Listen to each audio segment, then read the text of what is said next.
많은 분들이 나이가 들면 피할 수 없는 문제라고 생각하는 것이 있습니다. 바로 밤에 자다가 여러 번 깨어 화장실에 가야 하는 일입니다. 흔히 야간요라고 부르는데 이는 단순히 잠을 방해하는 수준을 넘어서 전반적인 삶의 질을 크게 떨어뜨립니다. 밤마다 두세 번씩 눈을 뜨게 되면 깊은 잠을 이룰 수 없고 아침에 일어나도 개운하지 않으며 하루 종일 피로와 무기력에 시달리게 됩니다. 특히 60세 이후의 어르신들 중 많은 분들이 이러한 문제로 고통받고 있습니다. 그러나 중요한 사실은 이 현상이 단순히 노화의 당연한 결과가 아니라는 점입니다. 의학적으로 살펴보면 우리가 나이가 들면서 야간요가 심해지는 가장 큰 이유는 항인효 호르몬 ADA 감소입니다. 젊었을 때는 밤이 되면 우리 몸에서 항인효 호르몬이 충분히 분비되어 신장이 소변을 덜 만들도록 조절합니다. 덕분에 방광이 과도하게 차지 않아 아침까지 깊은 잠을 잘 수 있습니다. 그러나 60세가 넘으면 이 호르몬의 분비가 현저히 줄어듭니다. 밤에도 낮과 거의 비슷한 양의 소변이 생성되면서 방광은 금세 차게 되고 결국 우리는 몇 번씩 깨어 화장실을 찾게 되는 것입니다. 여기에 또 다른 문제는 방광의 기능 저하입니다. 젊을 때 방광벽은 탄력이 있어 많은 양의 소변을 저장할 수 있습니다. 하지만 나이가 들면 방광벽의 근육과 신축성이 약해져 저장 용량이 줄어듭니다. 예전에는 버틸 수 있었던 소변량도 나이가 들면 곧바로 마려운 신호로 바뀌어 뇌에 전달됩니다. 이 때문에 조금만 차도 화장실에 가고 싶어지는 것이지요. 문제는 여기에 그치지 않습니다. 우리의 생활 습관 역시 야간요를 악화시킵니다. 저녁 늦게 국물 요리나 찌개, 라면처럼 짠 음식을 먹으면 체내 염분이 급격히 늘어납니다. 신장은 이 염분을 배출하기 위해 더 많은 소변을 만들 수밖에 없습니다. 또한 짠 음식을 먹으면 갈증이 심해져 물을 더 많이 마시게 되는데 이렇게 늦은 시간에 섭취한 수분은 결국 밤사이 방광을 채우게 됩니다. 이처럼 늦은 저녁에 잘못된 식습관과 음료 섭취 습관은 야간요를 크게 악화시키는 주범입니다. 여기에 혈액순환의 변화도 무시할 수 없습니다. 나이가 들면 심장과 혈관의 기능이 떨어져 낮 동안 다리에 몰렸던 수분이 밤에 누워 있을 때 상체로 올라오게 됩니다. 이때 신장이 자극을 받아 소변을 더 많이 생성합니다. 결과적으로 밤사이에 소변량이 늘어나 화장실을 자주 가게 되는 것이지요. 또한 정신적 요인과 스트레스 역시 중요한 원인입니다. 많은 연구에서 불안과 긴장은 수면의 질을 방해할 뿐 아니라 방광의 민감도를 높여 실제보다 더 자주 마려운 느낌을 주는 것으로 나타났습니다. 잠자리에 들기 전까지 이어지는 걱정과 긴장은 자율신경계를 흥분 상태로 만들고 그 결과 우리는 더 쉽게 깨고 더 자주 소변 신호를 느끼게 됩니다. 결국 야간요는 단순히 나이가 들어서 어쩔 수 없는 증상이 아니라 호르몬 변화, 방광 기능 저하, 잘못된 저녁 식습관, 늦은 시간에 과도한 수분 섭취, 혈액순환 문제, 그리고 스트레스와 불안이 복합적으로 작용한 결과입니다. 그러나 중요한 점은 이 모든 것이 반드시 운명처럼 받아들여야 하는 것은 아니라는 사실입니다. 원인을 이해하고 생활 습관을 조정하면 충분히 개선할 수 있으며 실제로 많은 분들이 작은 변화를 통해 놀라운 효과를 경험하셨습니다. 앞서 원인에 대해 살펴보았듯이 야간요는 단순히 나이 탓이 아니라 호르몬 변화, 방광 기능 저하, 잘못된 생활 습관이 복합적으로 얽혀 나타나는 문제입니다. 그렇다면 이를 어떻게 개선할 수 있을까요? 핵심은 단순히 물을 줄이는 것이 아니라 물을 언제, 어떻게 섭취하느냐에 달려 있습니다. 하루의 루틴을 조금만 바꾸어도 충분히 개선할 수 있습니다. 먼저 아침 루틴입니다. 아침에 눈을 뜨자마자 미지근한 물 한 컵을 마시는 것이 가장 중요합니다. 밤새 호흡과 땀을 통해 우리 몸은 상당한 양의 수분을 잃습니다. 이를 보충하지 않으면 혈액이 끈적해지고 피로감이 지속되며 심혈관계에도 부담을 줍니다. 아침 물 한 잔은 몸의 대사를 깨우고 장운동을 촉진하며 하루를 활기차게 시작하게 해줍니다. 그 다음은 오전 10시와 오후 2시입니다. 이 시간대는 인체가 수분을 가장 잘 흡수하고 활용할 수 있는 황금 시간입니다. 이때 물을 한 컵씩 마시면 몸속 수분 균형이 유지되고 저녁에 억지로 수분을 보충할 필요가 없어집니다. 즉, 낮 동안 집중적으로 수분을 보충하고 저녁에는 점차 줄이는 것이 핵심 원칙입니다.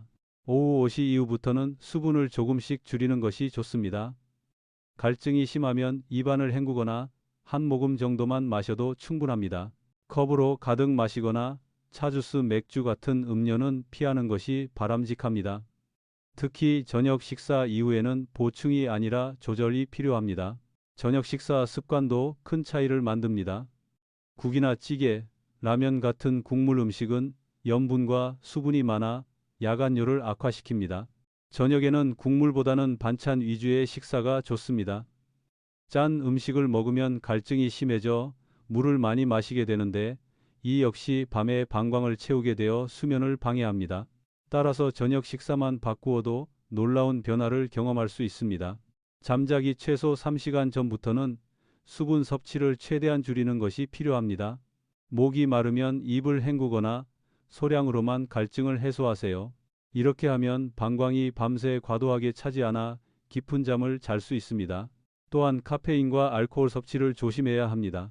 커피, 녹차, 홍차, 초콜릿 등 카페인이 들어간 음식은 이뇨작용을 촉진하고 술 역시 소변 생성을 늘릴 뿐 아니라 수면의 질 자체를 떨어뜨립니다. 특히 맥주처럼 수분이 많은 술은 야간뇨를 악화시키는 대표적인 원인입니다. 그러므로 오후 늦게는 카페인과 알코올을 삼가야 합니다. 운동과 스트레스 관리도 빼놓을 수 없습니다. 저녁에 가벼운 산책이나 스트레칭을 하면 혈액순환이 개선되고 낮 동안 다리에 몰린 수분이 위로 올라가 자연스럽게 배출됩니다. 또한 스트레스는 자율신경계를 흥분시켜 방광을 더 민감하게 만들기 때문에 긴장과 불안을 줄이는 것이 중요합니다. 명상, 호흡법, 따뜻한 족욕 등이 수면의 질을 높이는 데 큰 도움이 됩니다. 이제 몇 가지 실제 사례를 말씀드리겠습니다. 한 68세 남성 환자분은 매일 밤 3번 이상 화장실에 가느라 늘 피곤했습니다. 약물 치료도 받았지만 효과가 미미했지요. 그러나 수분 조절 습관을 3주간 꾸준히 실천한 결과 밤에 한두 번만 깨게 되었고 어떤 날은 아침까지 한 번도 깨지 않고 주무셨습니다.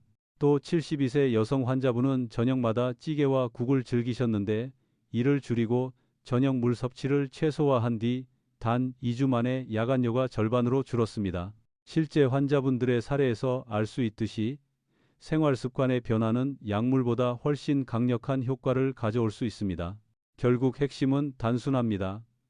낮에는 충분히, 저녁에는 최소한으로. 여기에 국물과 짠 음식을 줄이고 카페인과 알코올을 피하며 가벼운 운동과 스트레스 완화를 병행하면 놀라운 변화를 경험할 수 있습니다. 단 중요한 것은 하루 이틀 하고 끝내는 것이 아니라 최소 3주 이상 꾸준히 실천하는 것입니다. 그렇게 해야 몸의 리듬이 새롭게 자리 잡고 안정적인 변화를 유지할 수 있습니다. 많은 어르신들이 나이가 드니 당연히 밤에 화장실을 자주 가게 되는구나 하고 체념하시곤 합니다. 하지만 저는 수많은 환자분들을 진료하면서 이 생각이 잘못되었다는 것을 확인했습니다. 물론 나이가 들면서 호르몬 변화와 방광 기능 저하가 일어나지만 생활 습관을 조금만 바꾸면 누구나 충분히 나아질 수 있습니다. 저는 이 사실을 단순히 의학적인 이론으로만 아는 것이 아니라 실제로 제 몸에서 경험했습니다. 어느 순간 저 역시 밤마다 두세 번 일어나야 했고 그 때문에 낮에는 늘 피곤했습니다. 그런데 아침 물 한 잔, 낮 동안 충분한 수분 섭취, 저녁 이후 수분 제한, 짠 음식 줄이기, 잠들기 전 족욕과 호흡법을 꾸준히 실천하니 놀랍게도 3주 만에 한 번만 깨고 어떤 날은 아침까지 푹 잘 수 있었습니다. 이 경험은 저에게도 큰 확신을 주었습니다. 저뿐만 아니라 실제로 생활 습관을 바꾼 환자분들의 사례도 많습니다. 한 어르신은 늘 가족 여행을 꺼리셨습니다. 밤에 자주 깨 화장실을 찾는 것이 민망하고 힘들었기 때문입니다. 하지만 생활 습관을 교정하고 난 뒤에는 가족들과 제주도 여행을 다녀오셨고 그곳에서 처음으로 밤새 한 번도 깨지 않고 주무셨다고 합니다.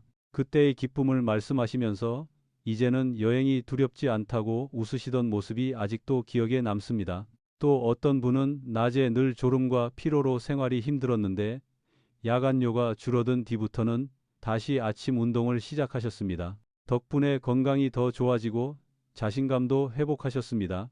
여기서 강조하고 싶은 점은 이러한 변화가 단 하루나 이틀 만에 나타나는 것이 아니라는 사실입니다. 최소한 3주, 때로는 4주 이상 꾸준히 이어가야 합니다. 그러나 일단 몸이 새로운 리듬에 적응하면 그때부터는 훨씬 편안한 밤을 보낼 수 있습니다. 이것은 약물로는 얻기 힘든 효과이며 스스로의 생활 습관을 조절하는 힘에서 비롯된 결과입니다. 야간료를 줄이는 방법은 어렵지 않습니다. 아침에는 반드시 미지근한 물 한 컵으로 하루를 시작하고 오전과 오후에 골고루 수분을 보충하며 오후 5시 이후에는 물을 조금씩 줄입니다. 저녁 식사는 국물과 짠 음식을 줄이고 취침 3시간 전에는 수분 섭취를 최소화합니다. 카페인과 알코올은 되도록 삼가고 저녁에는 가벼운 운동과 족욕으로 몸을 이완시킵니다. 무엇보다 스트레스를 관리하고 마음을 편안히 하는 것이 중요합니다. 이 작은 습관들을 꾸준히 실천한다면 누구든지 야간뇨를 극복할 수 있습니다. 이제 여러분께 부탁드리고 싶은 것이 있습니다. 오늘 말씀드린 내용을 단순히 듣고 넘기지 마시고 직접 실천해 보시길 바랍니다. 오늘 저녁부터라도 국물과 짠 음식을 줄이고 잠들기 전에는 물을 삼가 보십시오. 그리고 내일 아침에는 꼭 미지근한 물 한 잔으로 하루를 시작해 보시기 바랍니다. 작은 변화지만 그것이 모여 큰 변화를 만들어냅니다. 마지막으로 드리고 싶은 말씀은 이것입니다. 나이 들면 피할 수 없지만 불편함은 줄일 수 있습니다. 우리가 조금만 더 지혜롭게 생활하면 나이 들어서도 편안한 잠과 건강한 삶을 누릴 수 있습니다. 여러분 모두가 오늘부터 작은 습관을 실천하시어 다시 깊고 편안한 밤, 활기찬 아침을 맞이하시길 진심으로 바랍니다. 끝으로 이 영상이 도움이 되셨다면 주변의 가족이나 친구분들과 꼭 공유해 주십시오. 그리고 더 많은 건강 지혜를 받아보고 싶으시다면 채널 노년 건강 지혜를 구독해 주시고 좋아요와 알림 설정도 부탁드립니다. 여러분의 건강한 삶을 응원합니다. 감사합니다.